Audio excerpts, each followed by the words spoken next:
So this is Niharika Rajput. She's a NatGeo explorer and a wildlife artist creating uh, hyper-realistic birds out of paper and paint. And she's been a part of lots of NGOs and worked with wildlife departments to raise awareness on conservation of wildlife. And so, Niharika, could you tell us what steps do you think students can take to conserve the environment around them? Johan, let me put it this way. When I was growing up, I think I was in probably in fifth or sixth standard when my father got his first cell phone, that to the keypad one. So growing up, we guys did not really have internet, or rather, cell phones or mobile phones. So for us to imagine that, we could be doing the kind of work that I am doing today, for me to imagine that I would be doing similar work back then would have been impossible. So I personally think that internet is a tool that can be used by not only students but by everybody in today's day and age. I mean, I'd just like to put across a few examples. Now, I am acquainted with this student who is 19 years old, and he is, like you guys like to call yourself Gen Zers. So he's a Gen Zer who's a climate activist, and he's been working with a lot of UN agencies. He conducts workshops, he conducts talks, he's giving talks in, small villages in India. He's reaching out to children in schools. I mean, he's doing amazing work, and I haven't really seen him spend too much time in a formal setup. So, I mean, the possibilities are actually endless when it comes to children, and it comes to, when we're talking about conservation of our environment. I also happened to work in Ladakh for a couple of years, and I don't know how many of you would have heard the name Sonam Wangchuk. Maybe some of you have heard the name, but he has established this organization called SECMOL in Ladakh.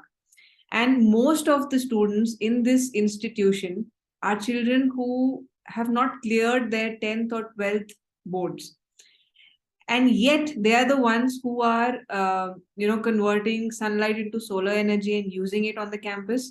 Yet they are the ones who are now building artificial glaciers in Ladakh. So it is amazing to see the kind of opportunities that are out there for people to, work with. And it may sound harsh or morbid when I say that human race, so to say, is on the brink of extinction, because so much damage has already been done, and it is not just students who need to, participate in various campaigns or run their own activities, but everybody present in this generation needs to do something. So I think when we talk about students and what they can do for conservation, I think internet is your best place. There are various social media platforms like Twitter, Instagram, Facebook, and so many more. You just need to find, first of all, I think you just need to find what kind of a project excites you or interests you, because there are so many things that are happening out there and so many people who are leading those projects. So you need to first find out what is it that really interests you. You need to reach out to those people who are already working in the field, or who are already working with different organizations, or different NGOs, or maybe government bodies, people who are actually, responsible for policy change. I mean, people who are actually making policies. So you need to identify them, you need to find ways to reach out to them, and it's very, very easy to reach out to people with, like I said, different social media platforms. It's very easy to reach out to them. And then try and see how you can be a part of those campaigns or projects. Try and understand how you can start something on your own. For example, you're working on a project where I believe, I don't know much about it, but I believe you're talking about going local. And you'll find that a lot of people are, if I take an example on the same lines, there are a lot of people who are working in corporate sectors and all, leaving their jobs and moving into organic farming. So why is that happening, and how are they doing it, or how can one be a part of that? It's a very small example that I'm putting across. So there are a multitude, a plethora of projects that are out there, and you just need to find a way to be a part of their projects. And with people like, I think with people like Greta Thunberg, and so many others who are very young in age and who are still climate activists, I don't think the question really arises what they can do or how they can do it, because all of us are blessed, to have the internet, and we are blessed for the fact that we can reach out to anybody and that our voice matters, that whatever we are saying or doing can be shared with millions and billions of people. So I think as students, use your social media platforms to the best, make them work, and I think that's the way forward. That sounds great. And so, could you tell us about how PaperChirrups came about? So PaperChirrups, to be honest, came about very gradually and very organically. It wasn't as if, I just woke up one day and I knew this is what I wanted to do. It wasn't like that at all. When I was in college, I was working with an organization called People Tree. And the only thing that was clear in my mind at the point was that I wanted to build three-dimensional objects.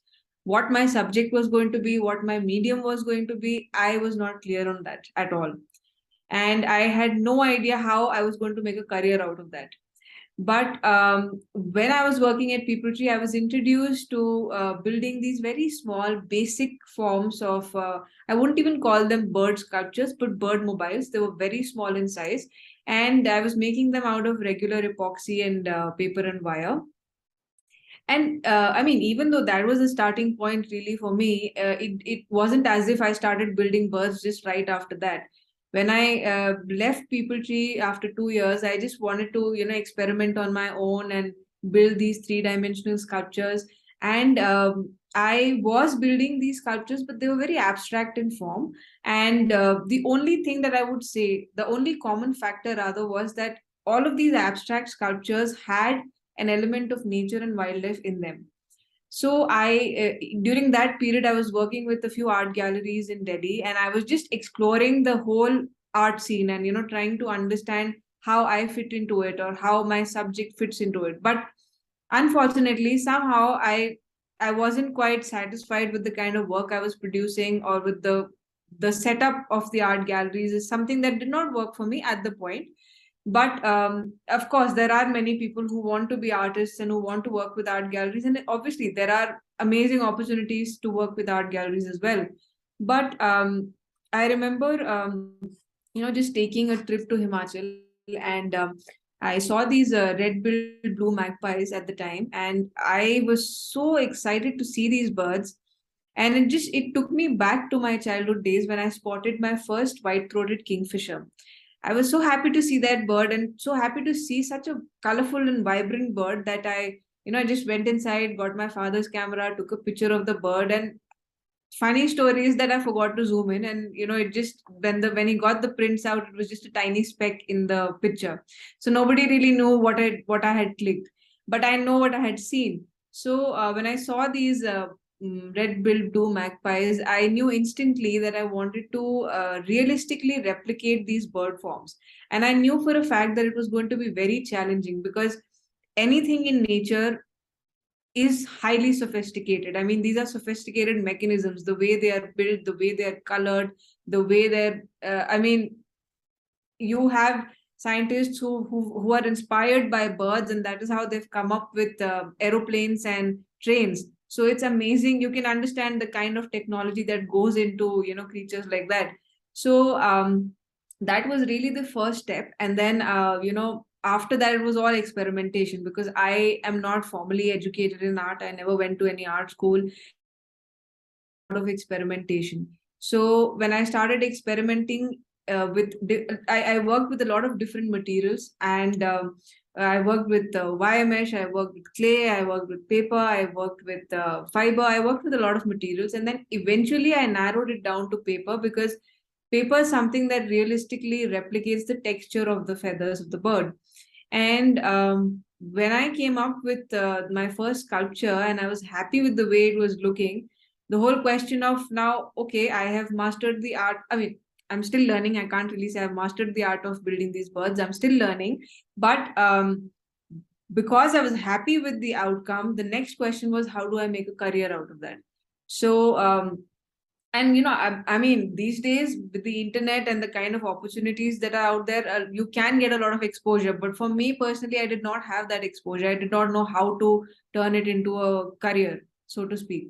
And I happened to come across a campaign on Twitter, which was on the hen harriers, and it was run by Birders Against Wildlife Crime.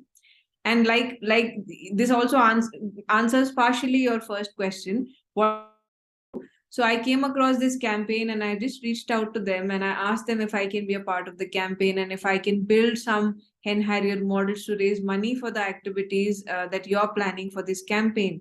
And these hen harrier birds, basically they're very few in number and they're being poisoned by the gamekeepers. So I just reached out to them and they agreed to it. And that was, so to say, my first project, and it just came out of the blue. I was just going over some tweet on Twitter and I reached out to them, and that's how it worked out. So from there on, I started working with a lot of wildlife organizations like WWF, WTI, and forest departments. And independently also, I started conducting workshops. I reached out to people who are bird enthusiasts, and basically to understand whether somebody would be willing to pay the price for the kind of hard work that I was putting into my sculptures. And that gave me a very good understanding, being around people who are interested in birds, who understand birds very well. And slowly, I think gradually it grew into a lot of other kinds of projects that came about with interior designers. And I mean, there are all kinds of clients who want birds for different purposes, whether it is a window display or whether it is for their personal requirements or whatever it is. And from there on, I mean, that is how PaperChirrups really came into being. Like I said, it came into being very organically and slowly and gradually. And from there on, I was being invited for talks in bird festivals. I conducted many workshops. I have exhibited my work in a lot of places. I mean, that's just how it has been growing. And also adding to that, something that I never imagined that I would be, I mean, something that I never imagined would happen to me was getting the NatGeo grant. And with the grant flowing in, you become a NatGeo explorer, and then so many possibilities open up. So that is still something that I'm learning and exploring at this point. So yeah, that's how PaperChirrups came into being. That's so great to hear. And so, could you tell us about your experience working at NGOs such as NatGeo? Uh, um, Again, I'd like to add something here before I talk about my experience. National Geographic Society offers grants to students who are 19 and above, which is called Young Explorers Grants. So, if there are people who have certain projects or campaigns in their minds that they do want to run, they can apply for this grant. And working with the National Geographic Society means you have a huge platform in your hands and you can reach out to the whole world. So it's amazing for students to just apply for those grants. And there are people like me who are NatGeo explorers who do give recommendations for younger explorers, so to speak, who would be interested in taking up projects like that. uh, so yeah, that is something that you can put out maybe for other students to consider if they want to. And in terms of me working with NatGeo, I mean, it was something that wouldn't have happened without Dr. V.V. Robin, who's been working on the birds of Shola Sky Islands for many years now. And he introduced me to the idea of applying for a grant to NatGeo, and then KIS came into being. And I mean, all of us put together a proposal and we sent it in. And now the positives of working with the National Geographic Society is that, one, I get this huge platform to put out my work. Two, I get to meet other National Geographic explorers who are working in different fields, not just in India but all across the world. So I get to learn a lot from them. Another thing is you can collaborate with a lot of NatGeo explorers. So if you want to take up a project that you feel you can't do alone, but you know of other NatGeo explorers who can help you out, you can collaborate with them and take the project forward. So I am personally looking forward to doing something on those lines after this project is over. And I mean, it's amazing to work with NatGeo. The kind of, I mean, the kind of projects that people are working on, and the kind of information, the database that they have, it's very diverse and it's very interesting to work with them. So my experience so far, since it's still an ongoing project and it'll only end next year in July, my experience so far has been amazing. So yeah. That's great to hear, Niharika, and thank you so much for your time. And hopefully, this interview could inspire a few more students to take on projects for conserving the environment. And best of luck, and see you soon. Thank you. Thank you, Johan. All Thank right.